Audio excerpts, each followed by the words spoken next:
Good afternoon, everyone. As I said on Saturday, I'm humbled by the trust and confidence the American people have placed in me and in Vice President-elect Harris. And we're ready to get to work addressing the needs of the American people. Today, that work begins. It starts with doing everything possible to get the COVID-19 under control so that we can reopen our businesses safely and sustainably, resume our lives, put this pandemic behind us. And we just received positive news in this fight with the announcement that there's been progress made toward a successful vaccine. Soon, the expectation is the FDA will run a process of rigorous reviews and approvals. And the process must also be grounded in science and fully transparent so the American people can have every confidence that any approved vaccine is safe and effective. At the same time, it's clear that this vaccine, even if approved, will not be widely available for many months yet to come. The challenge before us right now is still immense and growing. And although we are not in office yet, I'm just laying out what we expect to do and hope can be done, some of it between now and the time we are sworn in. But so the purpose of this is to let you know what we're going to do once sworn in. And so there's a need for bold action to fight this pandemic. We're still facing a very dark winter. There are now nearly 10 million COVID cases in the United States. And last week, we topped 120,000 new cases on multiple successive days. Infection rates are going up, hospitalizations are going up, deaths are going up. This crisis claimed nearly 1,000 American lives a day, and nearly 240,000 deaths so far. The projections still indicate we could lose 200,000 more lives in the coming months before a vaccine can be made widely available. So we can't forego the important work that needs to be done between now and then to get our country through the worst wave yet in this pandemic, to reduce the spread, to save lives.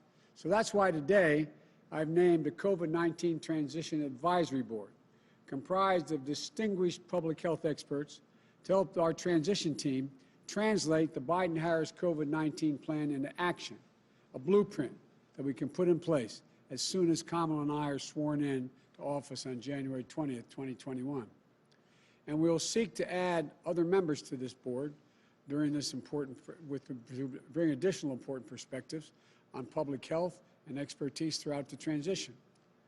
This group will advise on detailed plans built on a bedrock of science and to keep compassion, empathy, and care for every American at its core, making rapid testing widely available, more widely available, much more widely available, and building a core of contact tracers who will track and curb this disease while we prioritize getting vaccines first to the most at-risk populations. Developing clear and detailed guidance, providing the necessary resources for small businesses, schools, child care centers to reopen and operate safely and effectively during the pandemic, protecting both workers and the public. Scaling up productive life-saving treatments and therapeutics, and when it's ready, making sure an approved vaccine is distributed equitably and efficiently and free for every American. With cases rising once more, it's imperative that we ramp up our production of personal protective equipment to make sure our brave healthcare workers have what they need to do battle safely against this virus. We're going to get states, cities, and tribes the tests and the supplies they need. We're going to protect vulnerable populations who are at risk, most at risk from this virus, older Americans and those with pre-existing conditions. We're going to address the health and economic disparities that mean this virus is hitting the Black, Latino, Asian American, Pacific Islanders, Native American communities harder than white communities. Focusing on these communities is one of our priorities, not an afterthought. The bottom line, I will spare no effort to turn this pandemic around once we're sworn in on January 20th, to get our kids back to school safely, our businesses growing, and our economy running at full speed again, and to get an approved vaccine manufactured and distributed as quickly as possible to as many Americans as possible, free of charge. We'll follow the science.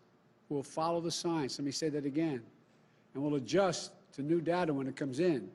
And we'll listen and work in cooperation with governors and local leaders of both parties who are fighting this virus in their communities this very day. There is so much good work happening at state and local levels across the country. Governors, mayors, they're stepping up.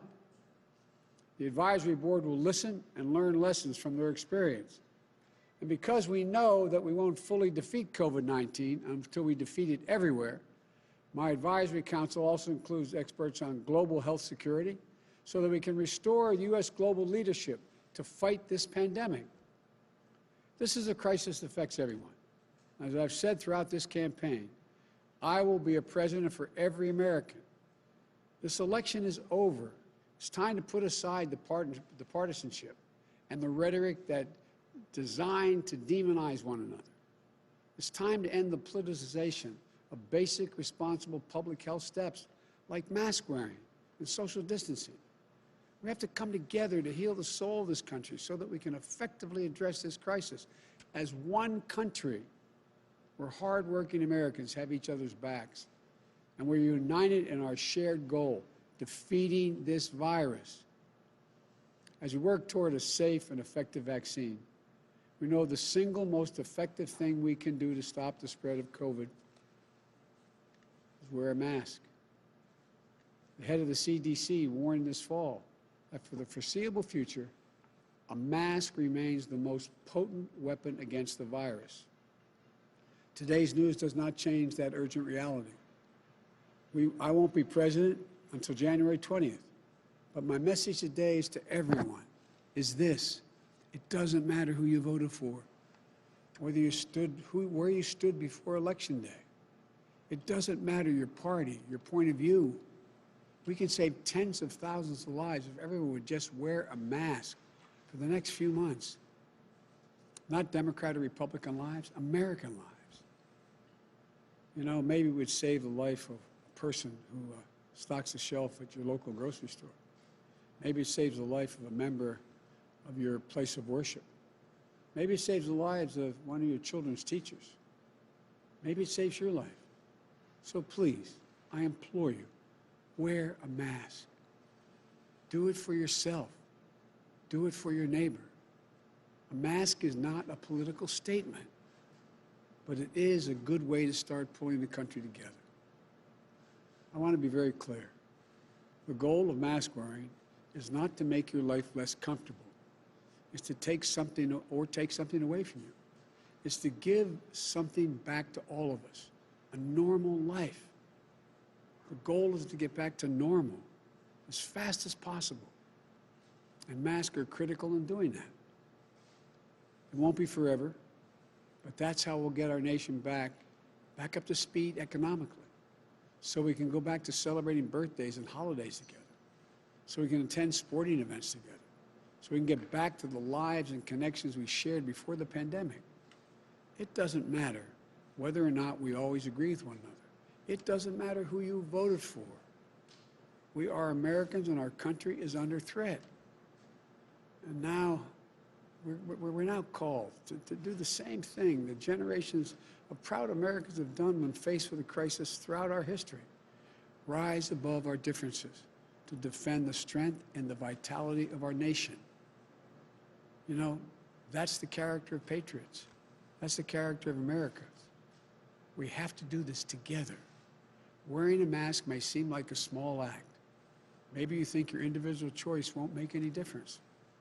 But throughout our history, throughout the history of our nation, we've seen over and over how small acts add up to enormous achievements. It's the weight of many small acts together that bend the arc of history. You know, I know there's nothing the American people can't accomplish when we work together as one people with one mission. We can get this virus under control, I promise you. We can rebuild our economy back better than it was before. We can address race-based disparities that damage our country. It's in our power. So let's wear a mask. Let's get to work. Thank you. May God bless you. And for all those who've lost somebody, our heart goes out to you. We know what it's like. Our heart goes out to you. May God protect our health workers and our health care workers and all Americans. Thank you.